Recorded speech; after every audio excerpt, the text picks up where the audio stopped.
di dunia Indonesia lah yang tertinggi korban tenaga medisnya, ya, khususnya dokter. Amerika yang begitu banyak terpapar COVID-19 ini, tapi jumlah tenaga medisnya yang harus meninggal itu sangat kecil sekali. Nah, saya kira upaya yang dilakukan teman-teman dalam rangka memberi proses imun terhadap tubuh kita, khususnya teman-teman yang bertugas di garda terdepan ini adalah sebuah upaya yang baik, ya, karena bagaimanapun dokter itu juga manusia, jadi kita harus ingatkan bahwa jagalah sistem imun kita, dan untuk itu ini upaya yang sungguh cerdas oleh teman-teman, memberi asupan pemahaman tentang probiotik, ya. Semoga kegiatan ini akan berdampak dan memberikan manfaat yang besar buat teman-teman yang bekerja khususnya di garda terdepan. Saya berharap kegiatan ini tentu masih kita akan laksanakan dalam seri berikutnya, karena sama kita ketahui sepanjang vaksin ini belum ditemukan, maka virus ini tetap menjadi ancaman buat kita tenaga medis yang memang suka atau tidak suka, inilah tanggung jawab profesi kita, ya, bentuk transformasi sosial kita. Kita harus terima apa adanya bahwa hari-hari ke depan ini kelihatannya PSBB dibuka, dilonggarkan, kita masuk di era new normal, tapi kelihatannya virus corona ini semakin meningkat, ya. Fenomenanya seperti lagu naik ke puncak gunung, ya. Ini tinggi terus, bahkan di kampungnya Ibu Yani di Bandung, di Secapa Bandung, itu satu kompleks itu kena semua. Dan mayoritas tanpa gejala, 1.200 sekian. Ini luar biasa, klaster baru saya kira di Bandung itu, dan ini akan berdampak. Assalamualaikum warahmatullahi wabarakatuh. Baiklah, pada webinar hari ini saya ditugaskan untuk mempresentasikan laporan kasus pasien COVID-19 yang sembuh dengan mengkonsumsi probiotik komunitas. Laporan kasus ini dikumpulkan dari teman sejawat dokter yang langsung terjun menangani pasien COVID-19. Untuk mempersingkat waktu, baiklah kita mulai dengan kasus pertama. Share screen dulu.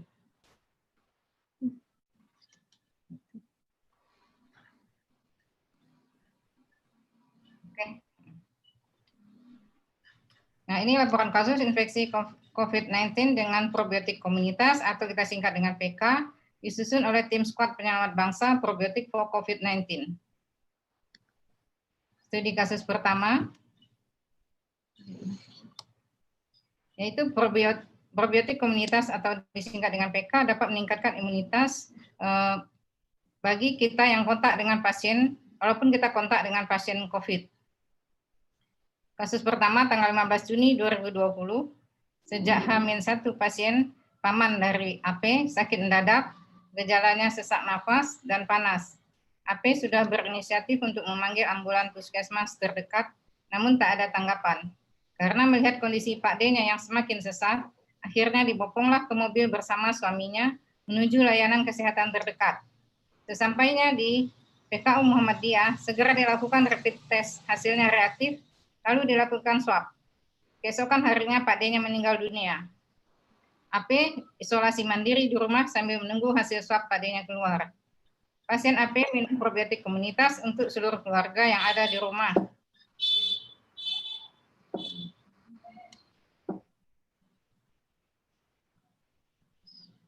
Selang 1 hari, AP dijadwalkan rapid test kedua oleh rumah sakit. Hasilnya non-reaktif. Setelah 1 minggu diketahui hasil swabnya Pak D-nya positif, tanggal 22 Juni 2020 dilakukan swab pertama, dan tanggal 23 Juni dilakukan swab kedua. Pada tanggal 22 Juni 2020, satu keluarga di-tracking oleh puskesmas terdekat, dan dilakukan rapid test satu keluarga 4 orang, hasilnya non-reaktif semua. Tanggal 26 Juni 2020, suaminya juga diswab. Selama isolasi mandiri, sekeluarga kondisinya sehat semua dan minum mengkonsumsi probiotik komunitas. Dan tanggal 29 Juni 2020, hasil swab satu keluarga negatif. Kesimpulan, dengan mengkonsumsi probiotik kompleks atau probiotik komunitas ini bisa meningkatkan imunitas kita, sehingga walaupun kita kontak dengan pasien COVID-19, kita bisa tetap sehat dengan bukti rapid test non-reaktif dan hasil swabnya juga negatif. Studi kasus 2, yaitu pasien COVID yang dirawat di ICU dan diberikan probiotik komunitas akhirnya sembuh. Pasien masuk tanggal 9 Juni 2020, diberikan probiotik komunitas mulai tanggal 13 Juni 2020. Hari keempat rawat inap, kondisi suaminya semakin memburuk dan mau dipindah ke ruang ICU. Pasien mulai mengkonsumsi probiotik komunitas. Besok pagi keadaannya membaik. Hari kedua minum probiotik komunitas, pasien sudah lepas oksigen. Saat suaminya opname, istrinya juga diswab tapi negatif dan isolasi mandiri di rumah dan minum probiotik komunitas. Studi kasus 3,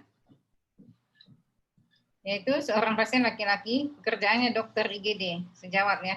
Riwayat tekanan darah 140/80, berat badan 150 kg, tinggi badan 181 cm, keluhan utama mual, batuk, lamanya sakit 3 minggu, riwayat penyakit sebelumnya mual positif, riwayat diare positif, demam tidak ada, pilek tidak ada.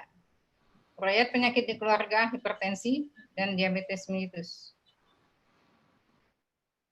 Kemudian hasil pemeriksaan labnya didapatkan HB 13,2, leukosit 5.710, eritrosit 4,57, hematokrit 38, trofosit 181, eosinofil 1, basofil 0, neutrofil batang 0, neutrofil segmen 70, limfosit 27, monosit 2, SGOT 18, SGPT 29, glukosa sewaktu 94, urium 16, kreatinin 1,14.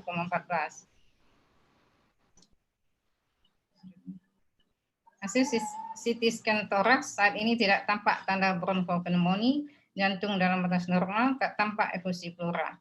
Hasil swab tenggorokan SARS-CoV-2 positif. Diagnosa kasus konfirmasi COVID-19. 17 April 2020, IgG, pemeriksaan serologisnya IgG negatif, IgM negatif. 23 April 2020 sampai tanggal 5 Mei positif PCR. 15 Mei 2020 inkonklusif PCR, mulai konsumsi probiotik komunitas. 19 Mei 2020 negatif PCR, 22 Mei 2020 limfositopeni, dan 12 Juni 2020 IgG positif dan IgM-nya negatif. Ini hasil dari pemeriksaan fototorak dan hasil CT scan.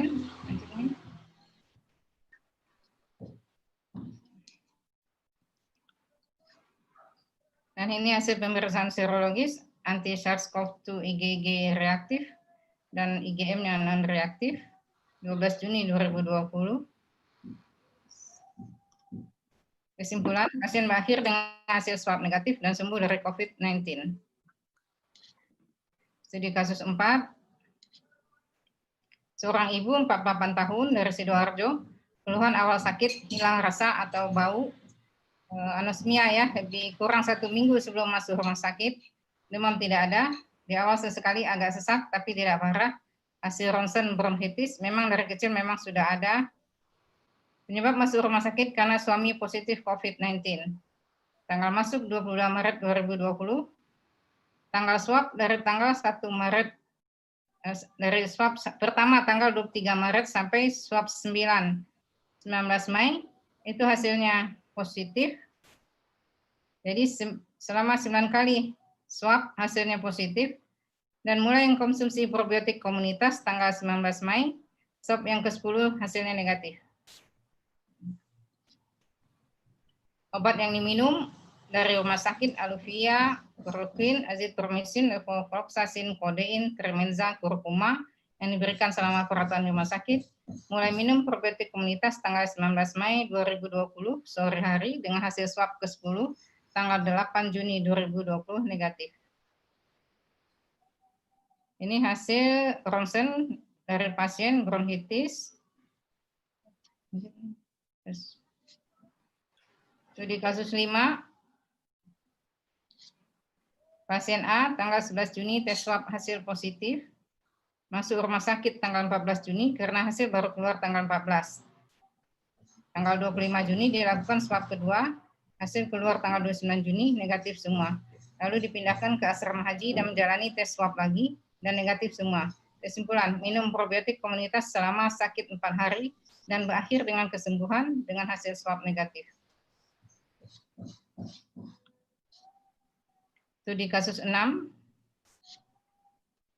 pasien OTG isolasi mandiri satu rumah di Surabaya, tanggal 18 Juni 2020, rapid reaktif. Langsung dilakukan swab pertama, hasil tanggal 23 Juni 2020, positif. Pasien langsung minum probiotik komunitas. Tanggal 27 Juni 2020 dilakukan swab kedua. Tanggal 1 Juli hasil swab kedua keluar dan hasilnya negatif. Jadi total waktu minum 9 hari sejak 18 Juni swab pertama ke swab kedua, hasilnya negatif. Studi kasus 7. Nah, ini pasien SS tanggal 4 Juli 2020, keluhan sakit tenggorokan dan batuk sejak 1 minggu yang lalu, sakit pinggang, lemas, dan hari ini batuk keluar darah merah segar. Istri positif COVID-19.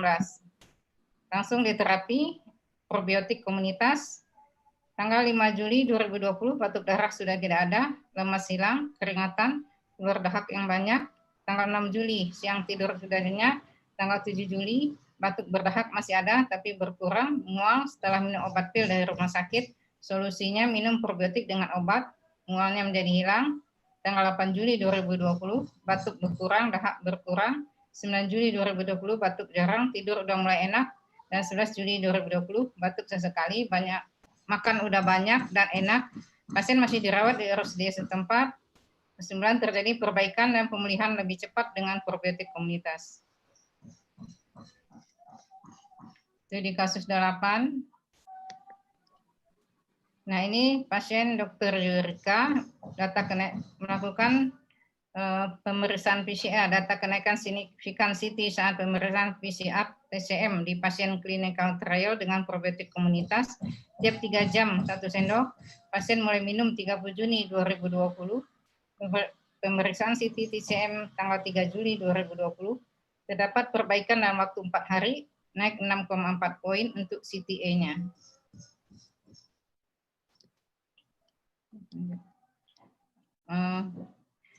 Sebetulnya masih banyak kasus yang lain yang belum sempat saya tampilkan di sini.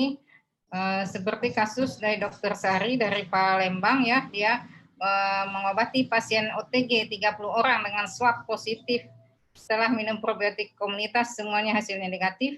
Dan yang diobati juga di Makassar on venti 2 orang dari rumah sakit swasta bisa lepas dengan venti dan lepas oksigen. Dan dokter spesialis anestesi dari Batam juga melaporkan dia memberikan pasien yang udah pasang venti spray, berbentuk spray, dan dioles ke alatnya, ke alat venti, dan pasien tersebut meningkat saturasi oksigennya lebih cepat. Mungkin itu yang dapat kita sampaikan. Assalamualaikum warahmatullahi wabarakatuh.